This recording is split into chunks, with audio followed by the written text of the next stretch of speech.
Tretia technika. Mantrové ticho. Utíšenie vnútorného monológu sústredením sa na jedno slovo. Vyberte si slovo, ktoré vo vás vyvoláva pokoj.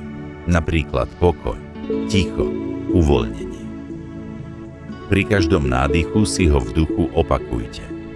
Pri výdychu pozorujte, ako sa napätie uvoľňuje. Začíname o 3, 2, 1. Nádych.